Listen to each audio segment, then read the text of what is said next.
Hey guys, it's Chris at Highline Guitars, and you're watching another episode of From the Luthier's Workbench. Well, I have finally got the Highline Bravo Python guitar finished. And this guitar, if you'll remember from a recent episode, and I'll post a link up here in the corner, I had installed a Sintoms stainless steel zero fret on this guitar. And this was kind of an interesting installation. It's a bit different than other zero fret concepts that are out there.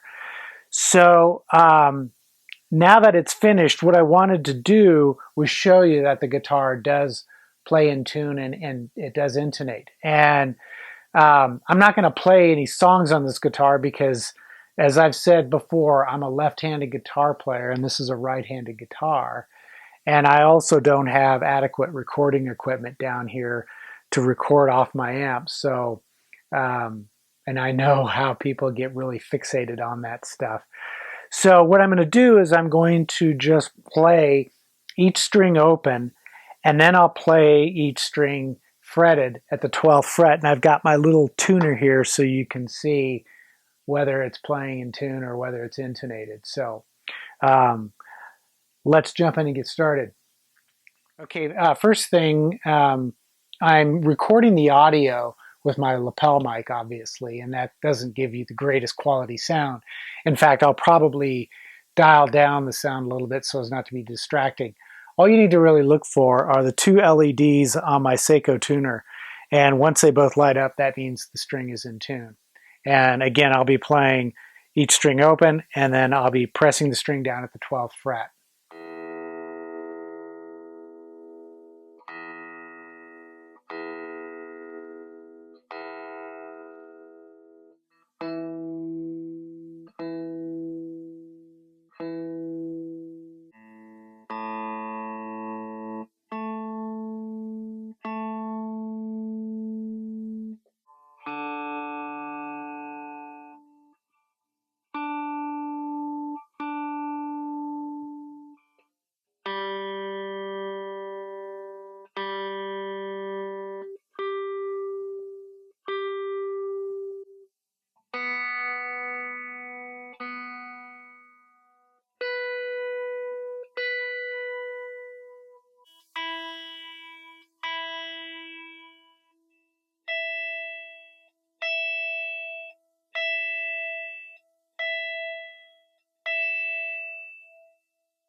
Okay, well, there you have it. As you can see, this guitar does tune up and play. Now, full disclosure, I just finished building this guitar yesterday, and I put the strings on this morning. So really, it hasn't had a chance for the strings to stretch out and to fully settle in. And that's why when I was playing it, each of the strings, and intonating them, there were some edits because I had to get things tuned. And, you know, sometimes when when the strings are brand new, obviously you tune it and they start to stretch a little bit.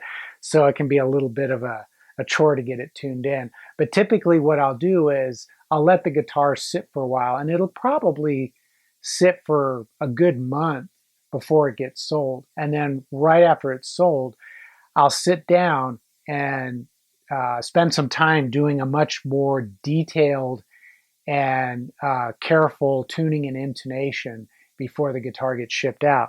But based on just this down and dirty, quick intonation, tuning and intonation, I'm pretty happy with how well the Sintoms stainless steel zero fret worked on this guitar. And I am seriously considering making this kind of a standard feature on all my spec builds because it's just so easy to install a zero fret and not have to worry about getting the slots cut to the right depth. Now, that's not really hard for me to do, but it's just that one extra step of having to constantly check the depth of the slots to make sure that the action is going to be right at that first fret.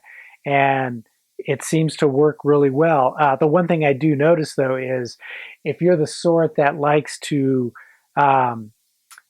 vary the height of the strings over that first fret, say you want a little bit higher action with the wound strings than you do with the plain strings. The 0 fret may not be the best choice. What you could do is uh, do some careful grinding away on the top of that fret to get the action just right. But that's one of those things that might be more work than it's really worth doing. So if you can do that, you can certainly slot your a guitar nut, a bone nut to the right depth. So, but this works, and I'm pretty happy with it. So um, that's the Highline Bravo Python 0 fret guitar.